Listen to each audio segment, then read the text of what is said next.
Good evening, everyone. We'll start in just a minute or two. Many of our channel partners are joining, so we'll just wait for 1 or 2.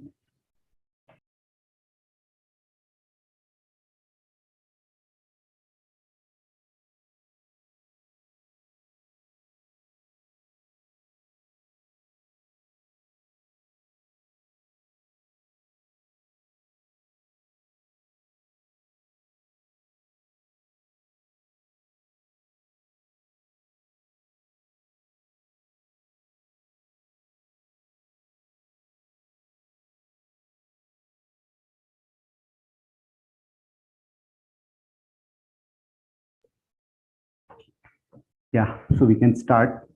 Good evening, everyone, and I welcome you all, our channel partners, on behalf of Aditya Birla Sun Life EMC for today's session of Your Market Navigator, wherein we invite our fund manager and people from investment teams to share their views and thoughts about broader market and the funds which they are managing, which can help our investors and distributors to take informed decisions. So today we have Mr. Dhaval Shah with us.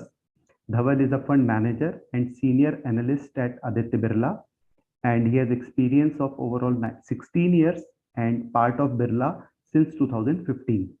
Dhaval manages 7 schemes for us, which is the flagship one is multi-cap fund. We have launched in May 2021, then equity hybrid 90 fund, co-managed, and pharma and healthcare, retirement fund, equity savings, uh, regular savings, and dual advantage. Post Dhaval session, we will have Q&A. So I request all our partners to submit their questions and queries in case if any in Q&A section, and we will try to address all those queries. Now, before discussing about, so welcome Dhaval for the today's call and thanks for joining in. Yes, Before discussing about the funds, let's have a view and insights from Dhaval with respect to overall market scenario.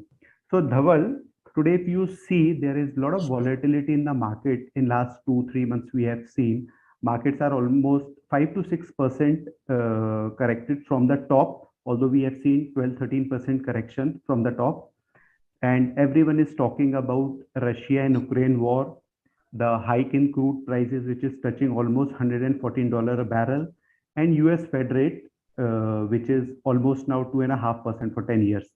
So first, I request you to share your views about this overall global market scenario. What is your view, which can help all of us in taking decision for our investors? sure. Thank you, Saket, and welcome all to the session. Thank you for taking your time out. 2022 has been kind of a rocky start, for the Indian economy as well as for the world economy, on an overall basis that we're trying to look at. We started with Omicron, where there was a bit of a slowdown because of the new variant that we were trying to look at, and February end week, Russia did attack Ukraine, and post which things have actually deteriorated on multiple fronts, and particularly the macro factors have deteriorated at a very fast pace over the last 1 month now that this event has actually happened. If you were to look at Russia, Ukraine, and understand the implications, the first big implication which is out there is in terms of, oil prices, because Russia is almost 12% of, world's export for oil that you're trying to look at. Though India directly does not import much of it, it has less than 2% kind of a number of import from Russia. Larger part of that export goes to Europe and China in the overall sense, but it does impact us because of the fact that oil prices have, run away and have increased very, very sharply, from around $80 per barrel to closer to $110 per barrel on an overall sense. So, what are the implications that has is, first one clearly, is that we are a net importer of oil. We import around 85% of India's requirement. Close to $100 billion per year is what our import of oil is. And, to that extent, we need to pay up extra and closer to, around $40 billion extra basis the current price that we're trying to look at. That impacts our overall current account deficit. And, that is the first major implication. Broad brush, number that you should always keep in mind is, last year we were at around 1.3% in terms of the overall current account deficit. We are always okay till we are in the range or not crossing somewhere at around 2.5%. Now, why this magical number of 2.5%? Because our capital flows into the country typically is around 2.5% of the GDP. And to that extent, the BOP is balanced around somewhere around that number, plus or minus 20-25 basis points. But if it crosses that number, then you should be thinking that there could be implications on an overall basis, for the currency that you should be aware of. And basis the current math of where we are, we will classically be doubling from 1.3% of GDP to 2.6% of GDP. So we are indeed crossing that threshold level, which becomes slightly worrisome for India on an overall perspective. And now we need to also watch flows that closely in terms of whether we are able to do justice to that. Of course, we have enough and more forex currency reserve. If I were to look at $630 billion of that, $150 billion has come in the last 24 months that RBI has accumulated. So we still have good firepower to support the currency for almost $50-60 billion fairly easily. And to that extent, RBI could cushion the implication that we're trying to look at. But clearly, this is the first dent that we should be cognizant about, and we should observe that in terms of what is happening on that end. Second one is that, on the fiscal side, that increase that is happening on an overall oil price basis, does impact the fact that, government would want to cushion. So they will possibly, reduce the excise duty. A broad brush hypothesis in the market today is that you are earning fairly healthy excise duty on petrol and diesel up to 27 rupees and 22 rupees per liter. You can cut by 5 rupees per liter, but that has a large implication on the fisc side. Closer to 1 lakh crore kind of a number would go away in terms of your income if you were to do that kind of a thing to save a consumer from hyperinflation that you're trying to look at. Then your fuel and fertilizer subsidy, what you've estimated, will also be higher in the overall context that you're trying to look at. You will reduce, a bit of a import duty on, soya and sunflower oil, because, that is something that India requires. So net, closer to an approximate estimate to our assessment is that, that creates a fisc dent of closer to 2 lakh crore. Fiscal deficit number, which the street was earlier projecting as around 6% of GDP. Government had budgeted for 6.4, but everybody was saying that there's enough cushion and it'll go to 6%. Increases to 6.4% of GDP. So that is a second macro dent that you would have on the fisc side that you're trying to look at classically. And the third one is, of course, inflation, which is where invariably the rising crude prices will feed on to inflation on an overall basis. RBI in its own assessment has released papers of what is the kind of an increase that is there. And so broadly FY23 earlier we were looking at 4.5% inflation basis RBI expectation. Clearly a 50 basis points higher number could be possible because of what has happened in the overall sense that we're trying to look at. So net always, we've been categorized as an economy which is fairly sensitive to oil. And that is something that has been a cause of concern over the last 1 month that, this crisis has evolved. Now, the key question that everybody ponders on is how long will this last, and, how should we assume there? And a classical scenario out there that, many people are projecting is another couple of months, and then, oil coming down back to $80 in the second half of this year that we're trying to look at. So averaging around $100 this year is the assumption that you're trying to look at. So the dent remains for the next 5-6 months and it goes away. But in a worst case scenario, it is very much possible that for a short period of time, oil goes to $150, and you could have much higher implications or fears that is there. But having said that, let's look at the long-term perspective of if and when things normalize. What is the outlook of oil that you would have from the next 5 to 10 year perspective? And that is where things become fairly constructive on an overall sense, because the EV evolution is happening much faster than what is expected globally as well as in India. So the demand for oil correspondingly will reduce. Also, if you look at the renewable energies, is something which is picking up at a much faster pace, and the current environment will only expedite that kind of a outlook that you have. And to that extent, a longer term outlook on oil is fairly benign in the overall sense. So from a longer term investor perspective, you should not be too worried that this is a permanent dent that is there, and that is something which is of a significance that would happen 3 or 5 years out that you're trying to look at. So that's on the first major portion of oil, and how do we look at it from a short term and a medium to long term perspective.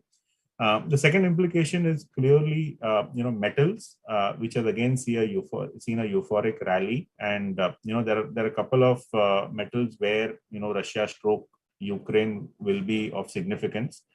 Like in aluminum, nickel, and palladium, Russia is of significance, and that is something which has implications for the overall metal prices that you're trying to look at.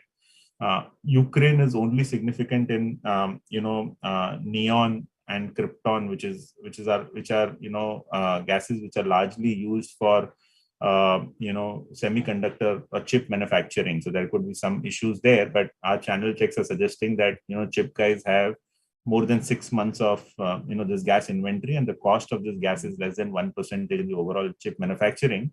So to that extent, even if the cost increases, it's not a material increase in the overall sense that you're trying to look at.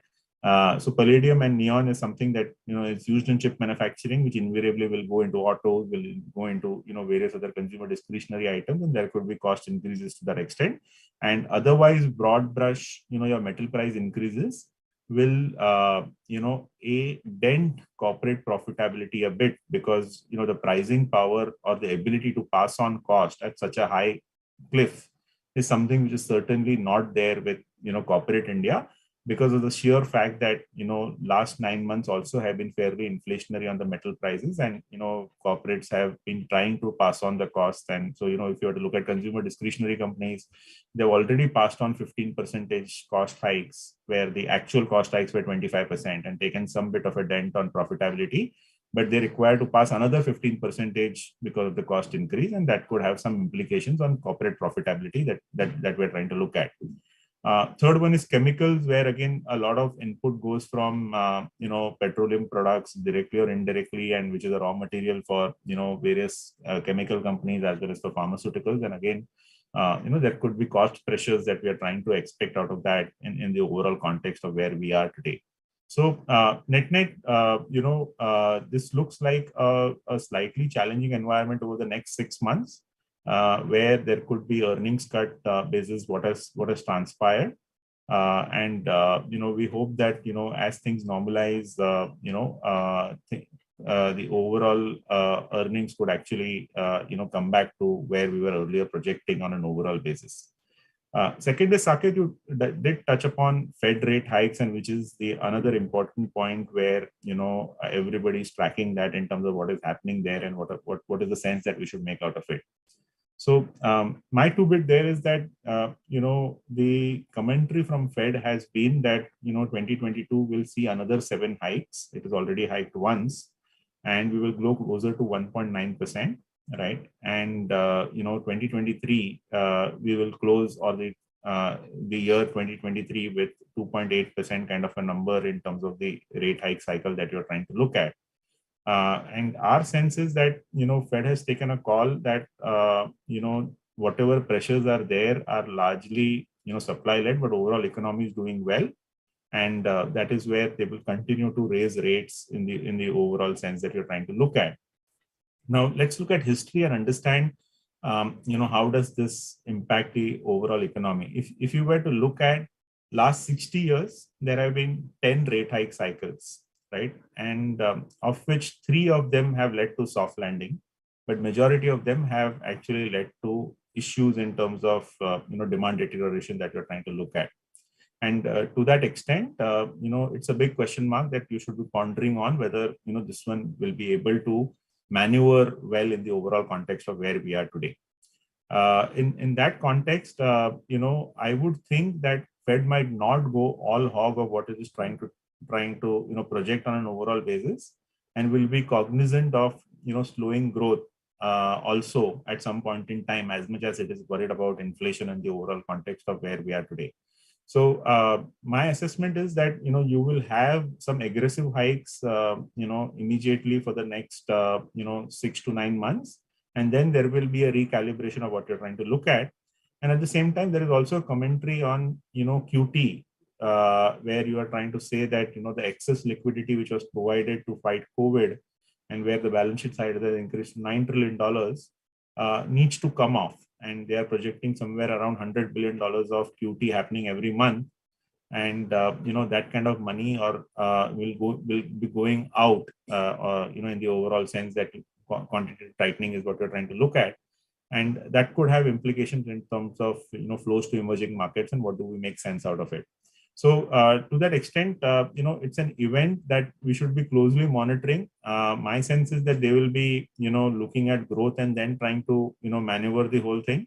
But at the same time, it is an important parameter to assess what will happen to all the emerging markets as we are trying to walk through that on an overall basis that we're trying to look at.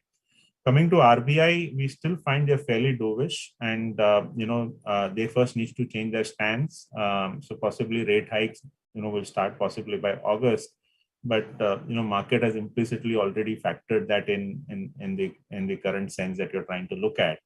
On the overall basis. So that's our two bit on that sense that you're trying to look at. So I'm more than happy that if you want to discuss more about this, or want to look at funds, whatever. Yeah.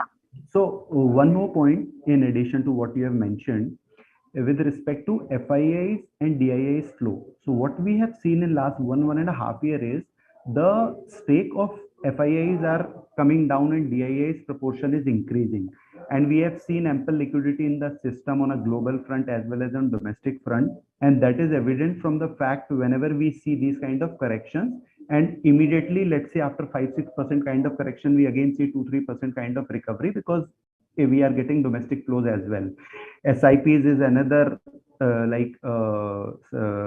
substantiating this particular fact. So what is your view in terms of the composition or maybe going forward, because once US Fed will hike the rates, our RBI will also consider on the same lines, and what will have the impact or outlook from FII perspective on our market as well as the DIA? Maybe in a brief, if you can just. Sure. So, one thing is very important to put those numbers in perspective and see that, what is the kind of an FI selling that we have seen over the last, 12 months, or not even 12 months, from November onwards till date that you're trying to look at. And if you were to look at that number that is closer to $25 billion, that is the similar amount which went out during GFC days. And in global financial crisis, when, that quantum of a number went out of India, you saw markets crashed by around 50%. Now look at the resilience of the market in that context, that now that number going out and markets are hardly down 7 to 10% for a index basis that you're trying to look at, and possibly broader market, if you were to include small and mid cap, is down 20%. In the overall sense that you're trying to look at. But markets have been far more resilient in the overall context. Now, if I were to look at FII holding, excluding the COVID era, and see that, where is that as a percentage of the overall market cap that you're trying to look at, it is at a low, and there's a multi-year low in that sense that you're trying to look at. So our sense is that a majority of that, selling by FII has already got executed from November till date in the overall context of where we are today. And in fact, you mentioned that, domestic institutional flow or, direct retail participation have been able to weather that storm really well. And if at all, the scenario were to turn around and, things were to normalize, like you saw that, today there was this news article where, there is some kind of a hint towards a ceasefire, which of course, then there are contrary articles also to that. But if at all things were to normalize on, Russia-Ukraine front over the next few, months, if FIs were to come back again, they will have to actually come back at a much higher price, because there will be no easy entry into the market given where it is. So to that extent, I would not be overtly worried on FII outflows from here on. I think majority of that has already got done. And, to that extent, domestic flows have been fairly resilient to support the overall markets. And I would continue to think that will happen even incrementally too. So in a nutshell, basically, short term, our investors might see volatility in the market, but the kind of resilience which we have seen in last 2 3 months, along with that kind of volatility and global news, I think long term fundamentals are intact that way. Although the interest rate is one thing, but in and crude also, as you mentioned, like as a country, we are also migrating from this crude to EV, although it will take some amount of time because still 3% approximately sales is coming from EV segment. But the way government is planning and going forward, I think that is a plan is to have 30% EV sales in overall automobile sector by 2030, which will have a positive impact, I suppose. Am I right? Absolutely. And see, the thing, Saket, is that, events always look very big when you are in it, right? And now let's talk about events which have happened in the past. If you look at GST, and people used to think that this will, be a big bit of a, headwind to the markets because the way in which it is getting implemented, such a big thing. Now nobody wants to talk about it because it looks like a seamless integration which has happened, though there were a lot of teething issues then. Just go back before that and look at Demon, and everybody was writing obituaries of how things will deteriorate for India for the next 5 years post Demon, and how we came back possibly in a span of like 5 6 months post Demon in the overall context of where we are. So similarly, every event looks very big while you are into it, but when you are investing from a 5 7 year perspective, it will genuinely not matter much in the overall context of where you are for that particular event of significance that you are trying to weigh too much today. So, as a fund house, considering this current scenario, in a brief, which sectors we are overweight and which sectors we are underweight, and then we'll move on to the funds being managed by you. Sure. So as a fund house, we've always looked at private sector banks fairly constructively, and more so today, where over the last 2 years, overall banking has actually underperformed. But if you were to look at the overall context, while there was a banking cleanup which happened 4 5 years back, and that had a lingering pain that you were trying to see post implementation of IBC. COVID had its own issues where most of the large private sector banks had to provide a lot, at the same time raise capital in the overall context of where they were, and there was an unknown in terms of how things are panning out. But today, as we look at it, we are in an environment where credit growth can potentially pick up and normalize to that nominal growth of around 13% kind of a level in the next 12 months that you're trying to expect. And at the same time, you would find that the provisions that have been done, most of the banks look kind of over provided, and to that extent there is no incremental big provision which is required. If at all, there could potentially be some kind of reversals that can actually happen, which can also aid short-term profitability in the overall context.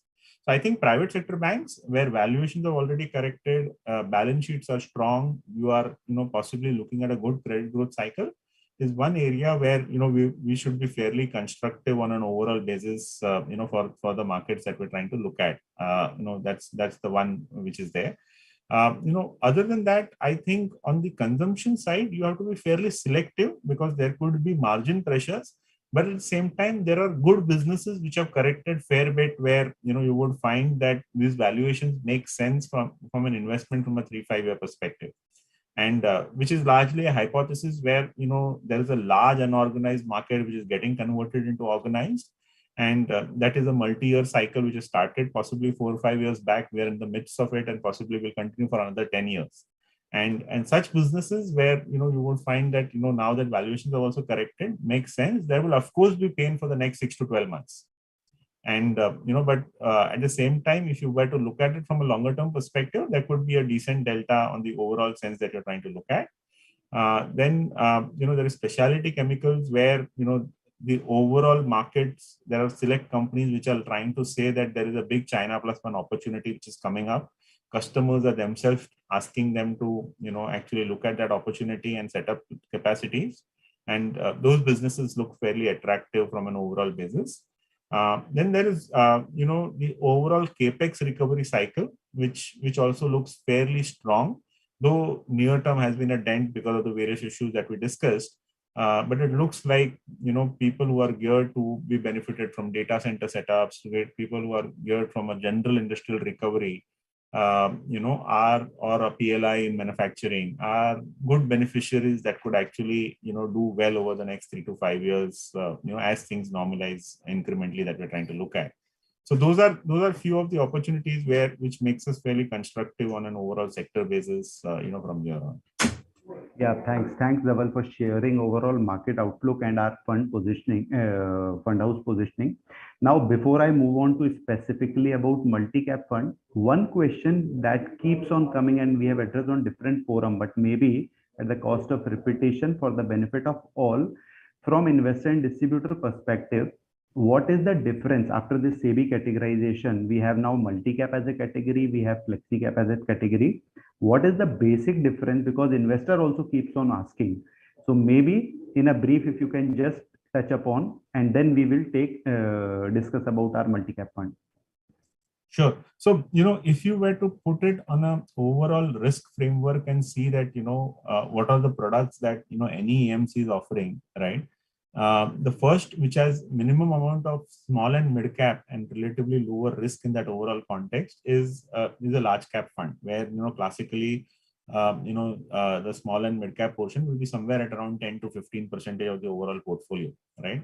Then, if you were to go up the risk curve, you will find a flexi cap fund where, across industry, the fund mandate is to be flexible across market caps, right? But most of these are benchmarked to an index where almost 80% of the index is large cap and 20% is small and mid cap. And to that extent, most of the funds are somewhere at around 25 to 30% at the outside in terms of an overall small and mid cap exposure that you have, right? Further up the risk curve is large and mid cap as a category, where small and mid cap component increases to around 40% to 45%. In a very bullish environment, will go to 50% kind of a number that you're trying to look at. And then, this is this new category, or, the category which SEBI has called out, which is multi-cap, where it says that 25% of the AUM has to be in small cap, 25% has to be in mid cap, and 25% has to be in large cap. The balance 25% can go anywhere. So on the minimum, this product will have 50% into small and mid caps. So, that is where on the minimum, it will be 50%. If you're bullish on the market, it can go to as high as 65% on the small and mid cap side that you're trying to look at. And if you want to further go up the risk curve, then you have products where 75% will be mid or small cap, depending on the pure categorization that is there. So flexi cap, your mid cap exposure will be around 20 to 35% broadly. Multi-cap, your mid-cap exposure will be 50 to 65%.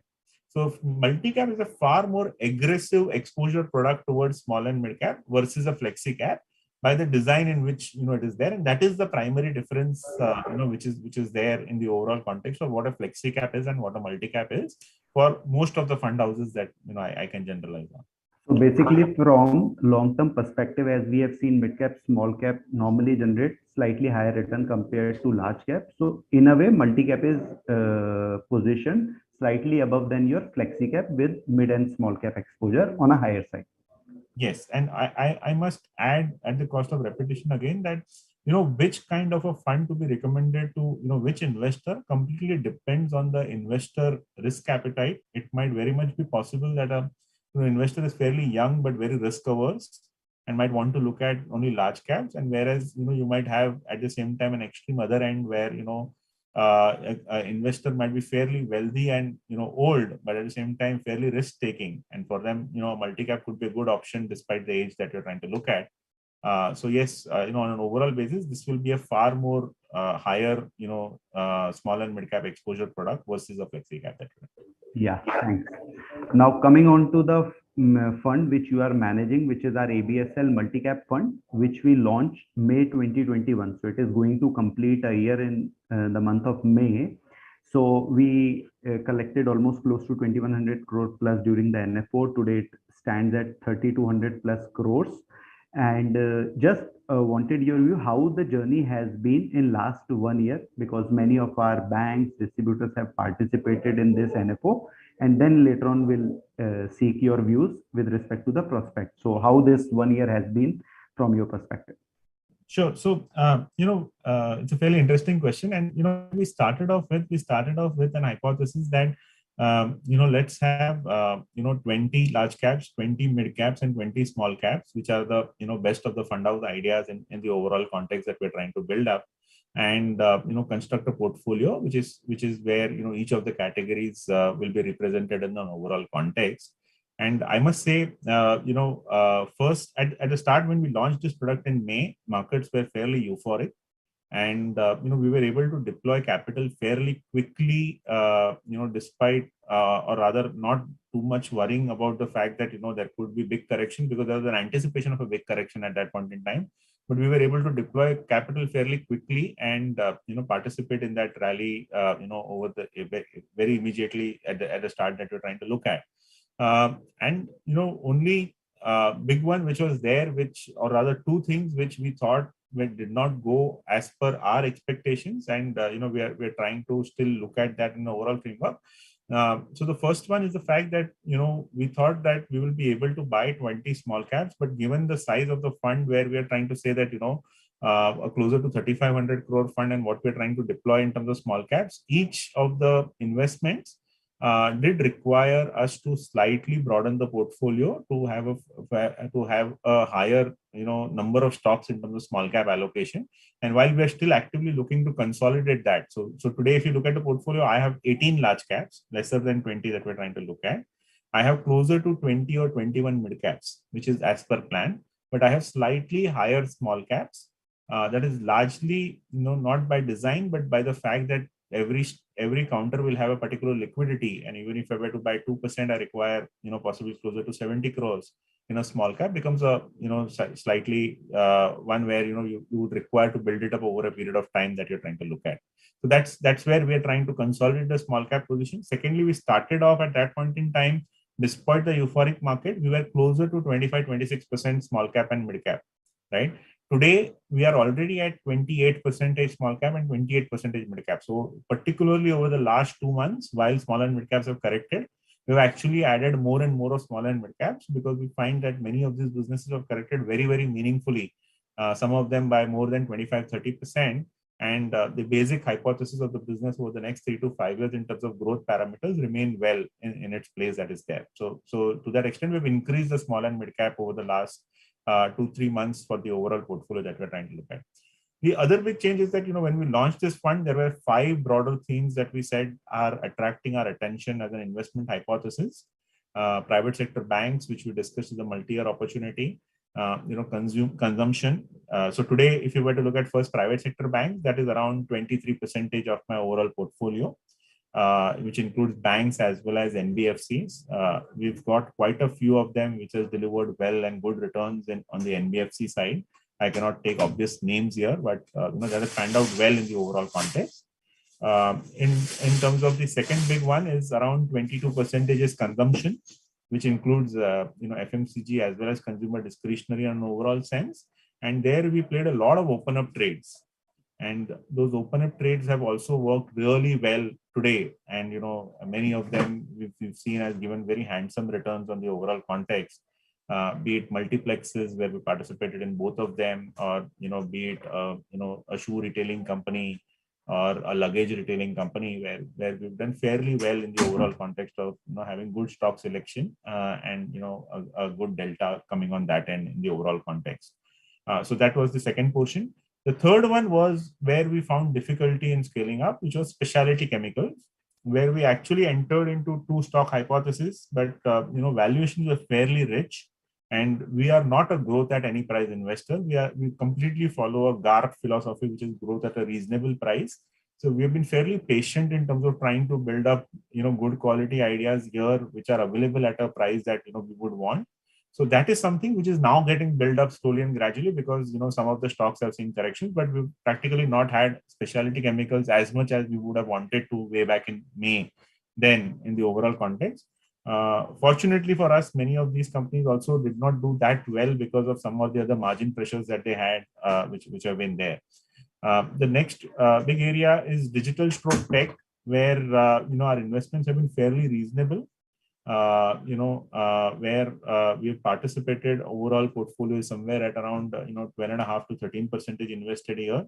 we are more into B2B technology companies, which are our traditional companies, which have been there in the stock market, and not B2C companies. We have one or two odd investments out there, which are there, and they're fairly okay, steady at the moment from our perspective that we're trying to look at on the digital side.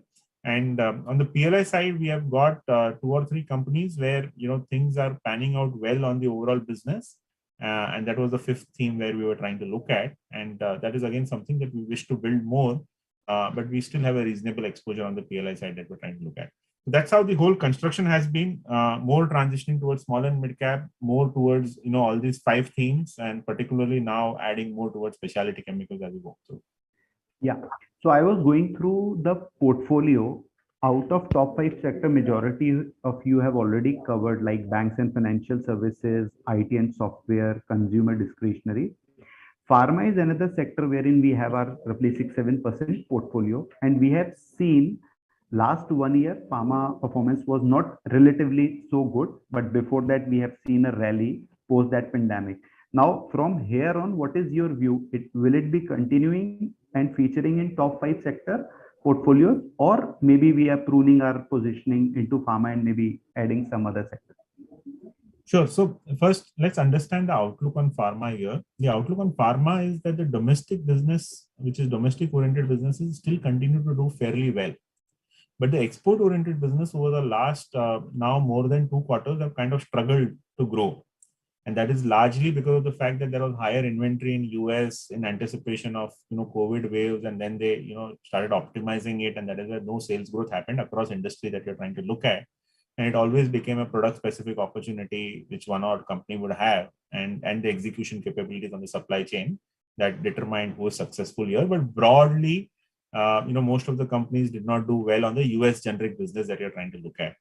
Our sense is that, as much as we look at their monthly data, which IMS releases, there is still not a meaningful pickup on the US generic side of the business.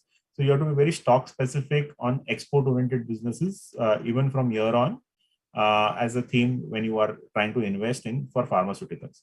But you look at domestic-oriented businesses, there things are fairly good. In fact, on the chronic side, you are having newer medicines which are entering and which will have a good delta on the overall sales that you're trying to look at. And, there things are fairly robust. And more interestingly, non-pharma healthcare, like hospital and, diagnostics is something, or even, pharmacy retail, where, we have had the first listing over the last few months, are areas where we see that there is a good, decent long-term growth which is visible. And those are the areas which warrant a closer attention in the overall context from investment perspective for the next 3 to 5 years. So, that's the view on overall pharmaceuticals that we have. In our portfolio, we have predominant exposure to domestic pharma and in various names that we have. And at the same time, we have one hospital, and over a period of time, now that diagnostic companies have corrected, we've actually recently added one of the diagnostic companies after meeting the management, where we thought that it's a reasonable assessment. Again, there could be a possibility that 1 or 2 quarters might be soft for them, but the overall hypothesis of a 13 to 15% kind of a CAGR growth from a 3-year perspective looks fairly feasible with domestic company. And we've also added the pharmacy retail company, where we think they can actually continue to grow at 20% kind of a CAGR. So that's where we will be. We'll be higher into non-pharma healthcare as an exposure, even incrementally, where there is higher visibility of growth on the overall portfolio. Fab and portfolio, if we see, we have roughly 4% of the cash. Now in the month of March, have you reduced this cash holding or increased the cash holding? And considering the volatile market, are we going to increase our cash holding, or will see this as an opportunity and deploy entire cash in the portfolio? No, in fact, our cash holding as we speak today is somewhere at around 3%. Okay. And I think a comfort level will be somewhere at around, 2 to 4% kind of a number. We will not be taking fairly aggressive cash calls here in terms of trying to, say that we'll create a 10% kind of a cash or more in the overall context. In fact, if you ask me today, frankly, I look at the overall Russia-Ukraine event as, will possibly be taking months, but will eventually come to an end. Whereas businesses or some of them have actually corrected so sharply that it warrants a more higher allocation in the overall sense that we're trying to look at. And we are more than happy to, add to such businesses which have been there. And I must tell you that this is despite we having very good, recurring cash or recurring subscriptions to the fund. So we have a decent, inflows to the fund, and we are employing all of that also and maintaining a 3% kind of a cash level today. Okay. Now, one tricky question, which always fund manager tries to run away from that, but still I'll ask, because we keep on getting these questions from our distribution channel partner. From here, what is your view, although a difficult one, what is your view on equity markets for 1 year and 3 years? We always say long-term wealth creation, but considering, and second, adding to this question is that a right time to add lump sum, looking at an opportunity, or invest in staggered way, let's say maybe for next 3 to 6 months? Sure. So, next 1 year, there are a lot of headwinds which we need to slowly and gradually clear. The first is an event which has happened, and events will clear by themselves is what you can say over as the time passes. But also there is a structural, issue of Fed rate hikes where, if you were to look at the last 18 months, right, there were two components to the overall rally, and it was a good euphoric rally. The two components was that people first expected that there will be an earnings cut, which did not happen. In fact, FY21, there was an earnings increase of around 10-11% if you were to look at it from an index perspective. And then there was a PE re-rating. And that PE re-rating happened because of fall in interest rates that you're trying to look at, right? So the overall last 18 to 24 months has been a euphoric cycle based on PE re-rating plus earnings growth, which was nominal in nature. Incrementally, I would say that if the event were to normalize, your earnings growth might still come out at a number which is possibly higher than FY21. If I were to normalize the event, if the event stays, then possibly it will be lower than FY21. But your P re-rating is out of question. In fact, there is a possibility that there might be some P de-rating. So what you should be expecting as a best case outcome, if I were to do a scenario analysis, is a low single digit return from year on over the next 1 year from the markets. And I think that's a good outcome that you should be happy with. And, or else you would find that markets go sideways for the next 1 year and then possibly, consolidate and give you a decent base for you to actually grow from there in the overall context. On a 3-year basis, I would say that, earnings are clearly markets are clearly slaves of earnings growth. And as earnings growth would pan out, you could expect a similar kind of a re-rating on the overall market that has been there. That can happen from a 3 to 5 year perspective that you should expect out of the markets on an overall basis. So that's on that. The second one is fairly easy. If you were to look at my first one, that if you were to expect that kind of an outcome, then it always makes sense to stagger your investments over the next 6 months to 1 year. As you participate in building up the overall portfolio, rather than putting in lump sum at the current levels. But frankly, this is again a function of investor risk appetite and what kind of an allocation you already have on equities. For a guy who is having zero allocation on equities, it will always make sense to first start with a lump sum and then add on with an SIP and the overall context which has been there. But on a broad brush basis, I would say SIP is a better way versus lump sum from current levels. Yeah, thanks.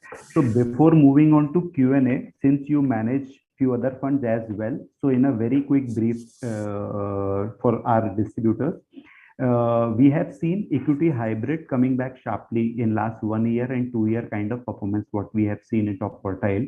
So maybe brief about equity hybrid 95 visibility for the distributor. We have seen equity is close to 75-76%. Remaining is the debt and cash portfolio. Yeah. So the first one is on equity hybrid, and if you were to look at the history, we were doing fairly well till 2018. 2018 was the first time where actually this hybrid 95 fund did not do that well.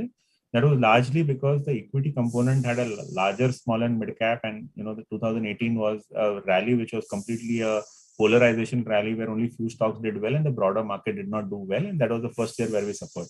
2019 we had a second debacle there where few of our debt papers had to be written down to zero for whatever cut in ratings and otherwise that we're trying to look at. Now, the good news is that, the maturity of the paper was in the current year, and that is where we recovered the full amount from the papers that we were trying to look at. And to that extent, that has helped on the overall performance basis, for the last 1 year. And that has also said that, my 2-year performance where equity was also doing well, but, because of the paper, there was an issue. You could see now that also normalizing on an overall basis that has been there. So, the overall equity portion is somewhere at around 76-77% today, where it is a broadly diversified portfolio on an overall basis, and that is fairly steady and doing well. There are no more accidents which are there on the debt side, and that is where you are seeing that good performance that has been there. And we hope that that good run continues even incrementally too. We have had a very rich history year since 1995 that this fund has been there for the fund house. And last 5 years, 1 or 2 years have been patchy, but I think that the money has come back, and now things are back to normalcy in the overall context of where we are. Yeah. Few of the conservative investors also invest into equity savings, which you also manage, and you also manage regular savings as well. So obviously, from taxation perspective, equity savings is a better option. So just a brief about these two funds for our conservative investors. Sure. So, regular savings has around 25% kind of an equity exposure, and which is the earlier MIP 25 that you were trying to look at. And that is where somewhere that, we've actually executed fairly well. If I were to look at the overall peer group performance and say that, if I were to look at 1 year, 3 year, 5 year, 7 year kind of a track record, things have been fairly good with the overall fund. We have always been closer to 24-25%. We have always believed in bottom-up stock selection there. What have worked well for us is that, we have been able to gain more from sector allocation on an overall basis, and that is what has actually helped on the overall performance. So 18 months back we were very aggressive in software, which panned out well. Only the last few months that software has actually given us a slight bit of pain, but overall that allocation had actually helped in the overall basis that we were trying to look at. We were overweight on specialty chemical companies for quite a bit time there, where we participated in the whole rally, for the specialty chemical side of the business that we're trying to look at. So overall net, things have been fairly good with regular savings fund. Equity savings fund, here we have had, a disciplined approach of having equity somewhere at around 40-45% of the overall exposure. And I am acutely aware that, now this segment has, different equity allocations with, somebody going to as low as 15, and, majority of them being somewhere at around 30-40 or 45%. But our broad brush has been that, this is a product where, if you have 40-45% kind of an equity allocation on a steady state basis and participate from a 3 to 5 year perspective, you would get that extra delta that you're trying to look at from equity. ARB and debt will give you a steady return for that balance, 60% kind of a number that you're trying to look at. And that is where it is a fairly safe, steady product for anybody who's trying to look at a good asset allocation product from an overall perspective. So we will maintain it for the moment there, and, see. And events like these will color a lot of near-term, return performance, because somebody who's at 15 will gain for the fact that, they've participated less in equity fall that you're trying to look at. At the same time, I would presume that will not benefit also from a higher rally, if at all, you were to look at it as events normalize. So that's on equity savings on an overall basis. Yeah. Pharma, I'll not touch upon, since you have already mentioned your views on the same and you are managing. And I think from investor perspective, that is more from a tactical allocation, some portion of their overall portfolio to create alpha, and if they are bullish on the pharma sector as a whole. Last is, many of the retired investors now look for this, basically from retirement planning perspective, and conservative investors look for retirement fund. We have 4 plans: 30s plan, 40s plan, 50s plan, and 50+ plan, depending on the kind of risk and return expectation investor wanted to take. So maybe a quick brief before we move on to Q&A about this particular category, because we have seen this category is growing, awareness is increasing among investors, and many of the distributors are actively promoting this category. So your guidance on the same. Sure. So what is this concept all about is that we have put a number there, 30, 40, 50 is largely not the allocation, but it is actually the age. So if you are somewhere around 30 years of age, then, and you're looking for retirement planning, then it makes sense for you to look at equities fairly aggressively. So in a retirement 30 product, 100% of your money is going towards equities, because you are, having a long runway ahead of you to build up a retirement corpus. And to that extent, if you were to participate completely into equities, you'll tend to make much more money from a 15-20 year perspective, at the least, that you'll land to look at from a retirement purpose perspective. If you're looking at it from a 25-year perspective, it is all the more better. As you reach toward 40 years of age, your allocation towards equity needs to be moderated, and that is where it becomes 80% and 20% is debt. If you are 40 years of age, then you should be selecting that product in the overall scenario that you're trying to look at. And retirement 50 is where your allocation towards equity should get moderated much sharply, and that is where it is 25% equity and balance is debt that you're trying to look at, and 50 plus is completely debt in the overall sense. So that's how this product bucketing has been done, that you can associate the overall age factor and then look at it. In terms of portfolio construction, we have had a fairly concentrated portfolio. We are running with almost 40 stocks only there, which are fairly high quality compounders, where we are convinced that if you were to hold from a fairly longer term perspective, which is what retirement planning is all about, you will compound your wealth at a, overall 15 to 17% kind of a CAGR is the number. This is the, growth outlook that we have in many of these companies that we're trying to look at. That is how the overall portfolio construction has been. Overarching theme of, what the AMC is bullish about is something that gets implemented there also. And to that extent, it's an active one. It is not that we buy once and forget that. It is actually an active portfolio in the overall sense, with active calls of what we're trying to think as an AMC gets implemented there. But the rationalization is in terms of the asset allocation towards equity, depending on your age that is there. So that's the 2-bit on the retirement fund. The only one caveat there is that obviously it's a 5-year lock-in product as you enter, because you would presume that retirement corpus needs to be built up from a much higher period than even 5 years that you're trying to look at. Yeah, thanks, Dhaval, for sharing all your insights. I think we have a couple of questions, so we should move on to this. First question we have, there has been strong tailwind for chemical sector due to China lockdown and in general value migration from China to India. Still, we hardly see any allocation in chemical sector in ABSL multi-cap portfolio. Why so? Sure. So I briefly alluded to that, but let me articulate it better. So clearly, when we speak with companies on ground and we're speaking with a lot of specialty chemical companies, they do say or highlight the fact that there is a China plus one strategy that most of the MNCs have come out with. So if you were to look at Syngenta, Bayer, and various other companies, they're saying that they have a large allocation to China. So if you were to look at from a global trade perspective, China is around 30% of the overall global trade, whereas India is only 3%. So we are 1/10 of China. And after COVID and after a lot of supply chain disruptions, they want to reallocate that, and that is where the outlook for many of these companies is positive. But having said that, equity markets factor in a lot of growth for the next 2 years without, trying to assess whether that growth will have some challenges basis the raw material price increase, basis the execution challenges that you would have on ground in terms of, stabilization of a particular chemistry that you're trying to look at. And that is where we have been fairly selective here. We actually participated a bit and we sold off 1 or 2 companies because we thought that, valuations doesn't warrant us to hold, beyond particular levels. And we are actively scouting for more opportunities.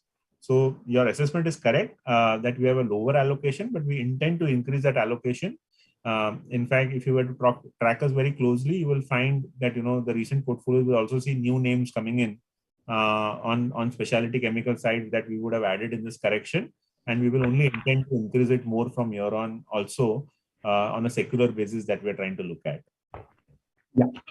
Next is Mr. Keval again asking the same, another question. There are around 72 shares in ABSL multi-cap portfolio with 3,200 crore AUM. Don't you believe in high conviction 30-40 share portfolio can create better alpha for the investors? Sure. So Kevalji, I partly answered this that, we are looking at 20 into 3. So 20 large caps, 20 mid caps, and 20 small caps as an overall portfolio. But currently, that small cap portion of 20 has gone to 32. And that is largely because of the fact that, our ability to scale up small cap is fairly gradual. because we are very cognizant of the price at which we are trying to, add more weight to the overall small cap. And that is something that we will rationalize over a period of time. So that is something where, we first want to get it to 65 and then possibly closer to 60. And that is a work in progress that we're trying to do. But it will be still a 60 stock portfolio and not a 30 to 40 stock portfolio, which is fairly focused portfolio in the overall context of where you're trying to look at from a 30 stock portfolio. But a 60 stock broadly diversified portfolio with 20 large caps, 20 mid caps, and 20 small caps is what we intend to have for the overall fund. Okay, thanks, Dhaval.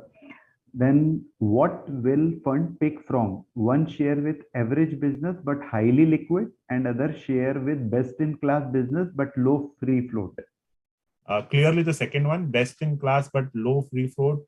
So it's actually a balancing approach. It is not that we will have completely an illiquid portfolio but which is best in class. But we will always be very cognizant of the quality of the fund or quality of the company that we're trying to invest in, rather than the liquidity. It is not that if something is available we will just buy for the sake of it. It is more about, whether we are convinced that what kind of cash flows that the business is generating, what is the kind of ROC that the company has on a sustainable basis, is something that attracts our attention much more, rather than the liquidity parameters in the overall context. And gap, growth at reasonable price. Yes, always growth at reasonable price and not gap, which is growth at any price. Yeah. Do you expect a slowdown coming in credit growth? The inflation will peak in coming days, and as it gets sticky, the world markets look messed up more than ever. Do you expect that we will be able to have a good growth rate? So Harshji, what I do expect is that, the overall global growth will actually be cut. And, that is something that you can even look at the Fed commentary that they have actually cut the overall GDP growth rate that they were trying to project for themselves. And I think even, as in when our estimates get rolled out, they will be cut. And that is the same thing for China, which is having a bigger problem in the overall context. So yes, world GDP growth will see a cut on an overall basis. You will have inflation expectations, which will be at the higher end of the estimate or slightly higher than that in the overall context. And that is where today world is clearly, as you rightly say, in a challenging environment. And that is something that we need to maneuver with. The only thing is that inflation also has this balancing effect that if the overall growth slows down, inflation will definitely come down in that overall context if it is demand driven. Currently, there is also supply driven inflation because of the issues that we were having with, supply chains. Even China today has a new wave that we're trying to experience, which is Omicron wave only, but then that has again created some kind of a supply disruptions, which will impact the overall, thinking process. And that is something that, so, one big change, which I would say that, COVID has had in the mindset of, corporate India or even I would say corporates across the world, is that over the last, 2 decades, it has always been about just-in-time optimization, getting the best ROCs out of the business. But what the disruptions over the last 2 years have taught is that it is very necessary to have enough and more inventory, even if it is suboptimal, so that there is no disruption in the production cycle that you're trying to look at. And it is okay to compromise some bit of ROCs for having a good visibility that, your plants are running despite disruptions across the world. So that is a big change in the mindset of corporate India that you would have, and even for that other corporates across the world. And that is something which will get implemented, even incrementally, where you will have larger working capital cycles and lower ROCs from an corporate India perspective that you're trying to look at. But yes, these are the challenges which are rightly pointing out from an overall next 6 to 12 month perspective.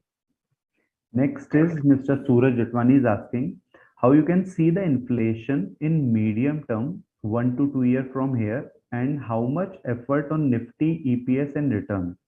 And second part, which he's asking is, do you also see a slowdown or recession in US market after 15-18 months?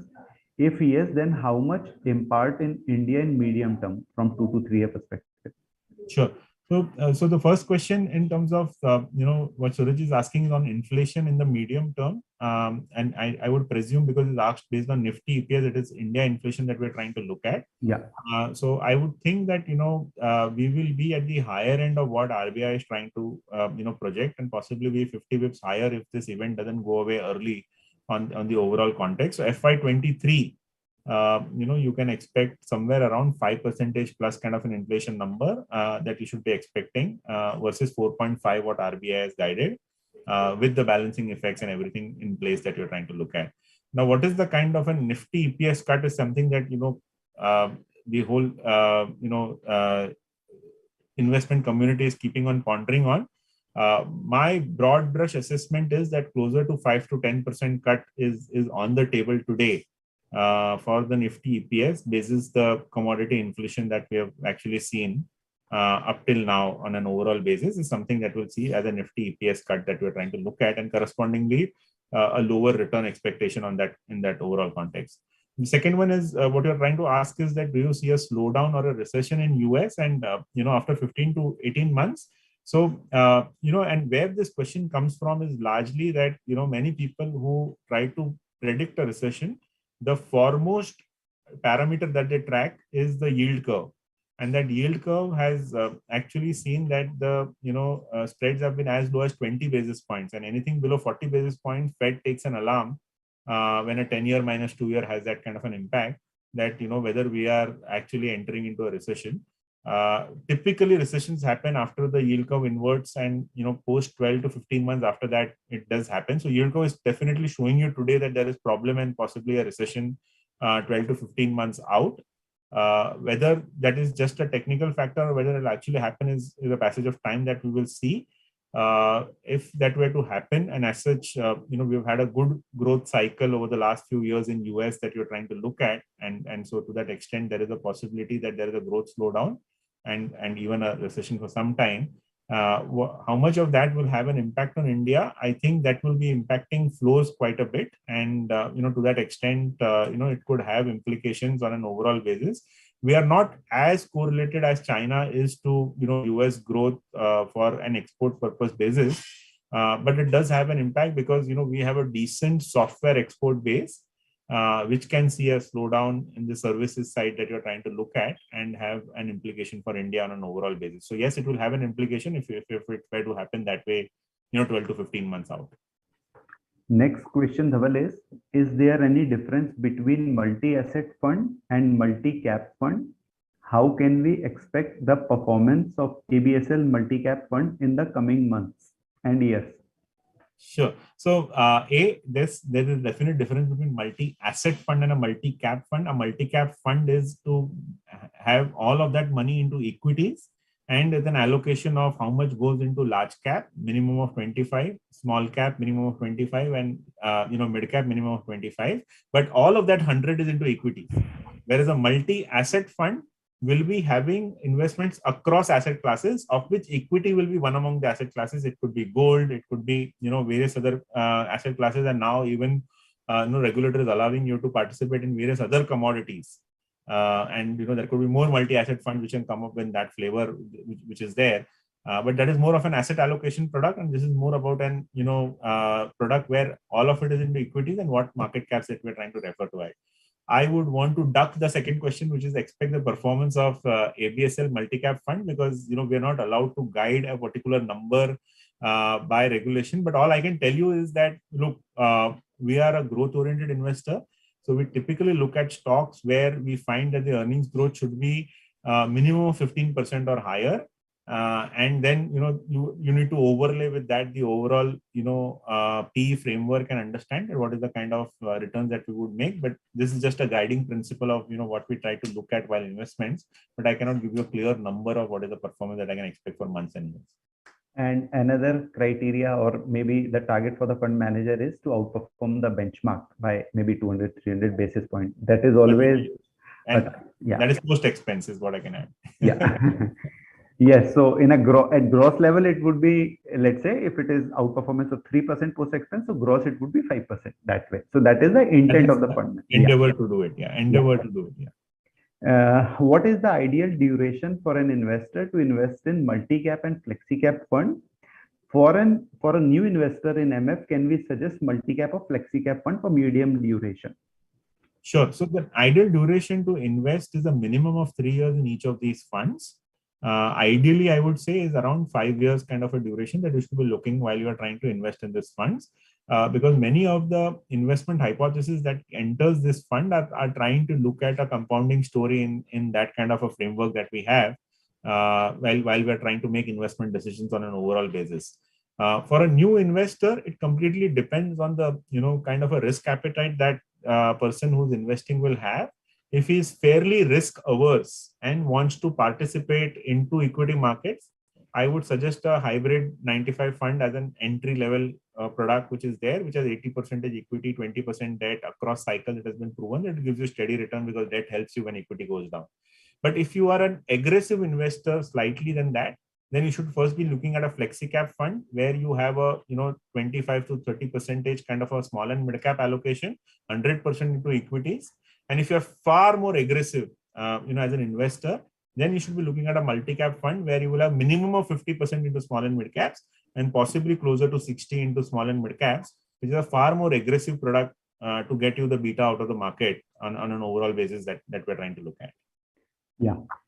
And Dhaval, what is the outlook for digital fund as we stand today? Do you think it is good time to enter? Although Dhaval not manages this fund, but maybe if you can, because you spoke about IT and this IT sector as well. Yeah. Sure. So first things first, digital fund has had a great run, and in the overall context, and particularly with Birla, and if you looked at this fund, then we've done exceedingly well.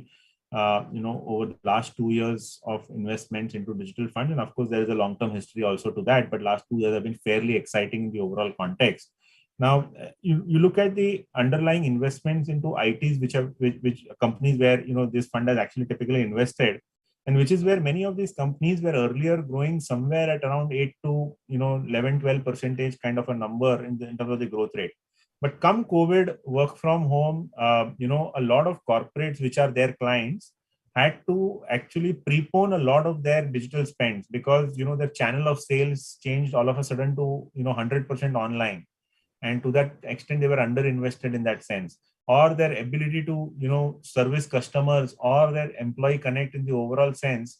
There was a lot of demand for digital investments, migration to cloud, IoT or artificial intelligence that you're trying to look at, and that still continues to date. So even today you find a lot of these companies classically showing that there is a good bit of demand, and I can refer to one company by name, which is Accenture, because which is one company where they declared the results, and they did say that the consultancy as well as the outsourcing outlook is fairly robust. And to that extent, I would expect that many of these companies which are catering to the overall digital demand should continue to do well on an overall basis that has been there. The only thing is to keep in mind is that this is still a global cyclical. So if there is a global growth slowdown, many of these corporates might just want to think to curtail back a few investments to see to it that they are able to optimize their overall P&L. So there could be some kind of an earnings cut which might happen. But on a secular basis, many of these are rightly placed to, attack a lot of the opportunities which look like a multi-year opportunities from a, execution perspective, be it cloud, IoT, or artificial intelligence. Okay, thanks, Dhaval. Mr. Suraj is asking, what is the modified duration in equity hybrid 95, and how much impact you will expected in next 2 to 3 years due to rate hike? So modified duration I am having handy 2.74 years. Second part, maybe Dhaval, you can answer. Yeah, so the larger portion which is closer to 20% kind of a number which is into debt, right? There, what we are trying to do is keep it as low as possible in terms of the overall modified duration, and look at how the increasing rate cycle can help you to earn that extra yield incrementally in the overall basis. But not go aggressive on duration or try to make money from that 20%. That is more of a steady component of the portfolio, which should help you if at all the equity markets go down, and which is how the whole portfolio is classically structured on an overall basis that we are trying to look at. 5% of that is again CBLO, which is fairly opportunistic in terms of what is the kind of an investment hypothesis which is coming our way where we want to participate, and that is something that we use. So that's where the 25% of the overall debt component is classically allocated. Yeah. Last question we have is about Paytm IPO where we have participated. So he is saying ABSL, how we have evaluated this particular stock because share has, we have seen that 75% correction. So maybe your views on that. Sure. So, we typically try to refrain from company specific views, but I do appreciate the fact that, investors are concerned because they saw this name. But, couple of things. First things first is our overall hypothesis of trying to evaluate Paytm did not go, well. That's clearly out there. And market is telling you that, in that sense, that we misjudged the ability to actually assess that. But at the same time, you have to understand is that, you look at any of the portfolios that we have actually invested Paytm into, most of the allocations have been closer to 1%. And that was a conscious call where we're trying to say that, many of these new age businesses are businesses which have done a lot of hard work and toil over the last few years to come out to a stage where they are today. And from there on, there is a path to profitability that many of these have shown. Now, it has always happened that, some of these will actually turn out to be multi-baggers and few of these will not exist after a particular point in time. So here, what we've done as a house is played a basket approach. We've participated in a lot of them, but at a smaller percentage of the overall allocation. And then, closely evaluated how many of these are actually turning out in and trying to adhere to the guidance that you're trying to say in terms of the path to profitability, cash generation, and various other matrices that we try to track on, and then take a call on an overall basis, of which Paytm has been a miss. But you could then argue, I can give you another two names where we've actually been successful in terms of trying to do that, and most of these are also there in the same portfolio.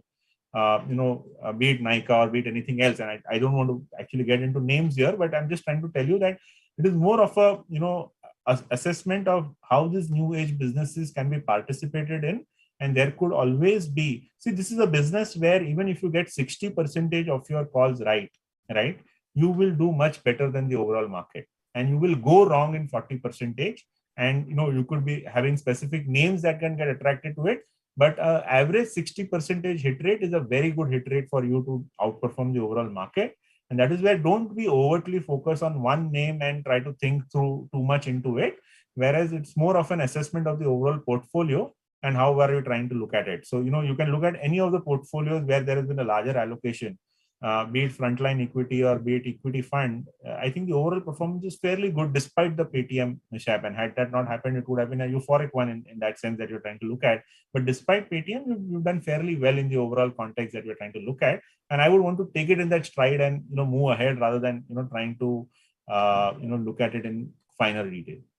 And I think majority of IPOs where we have participated, that the call has went right, barely excluding one or two. And what you mentioned is, and the percentage allocation also is not too substantial, like even less than 1% in the portfolios, right, Dhaval? Yes. And as we speak, possibly lower than that, but yes, the clear cut mandate then also was that we possibly take up an exposure, but it will be lower, which is manageable in the overall context. And that is what the risk management practice is all about. And that is what, the overall risk management framework is all about. And then, over a period of time, as you gain confidence, scale up or scale down, depending on, how companies are performing. Yeah. So I think with this, we are done with almost all the questions, and happy to see the participation and queries raised by our channel partners. That itself shows the confidence in our fund house as well as the relationship with which we have with all of you. And with this, I think we can close the session now. Once again, thanks a lot, everyone. And just look at all the, we have presence across the segment, be it large cap, flexi cap, mid cap, small cap. Although this session was specifically from multi cap and the funds being managed by Dhaval. Happy to take any queries in case you have. You can reach out to your respective relationship manager. We would be happy to share our responses on that too. And look forward for your continued support. And let's create wealth for our investors on a long-term basis. So with this, thank you everyone for your participation, patient listening, and actively asking the questions. And thanks, Dhaval, for sharing all your insights, views, and I am sure it will help all of our esteemed channel partners and investors in planning for their future and wealth creation. So with this, pleasure is all mine, and thank you, Saket, for hosting me, and it was really good to interact with all you guys. yeah. So with this, we can close the call. Thanks a lot. Thank you, everyone. Yeah.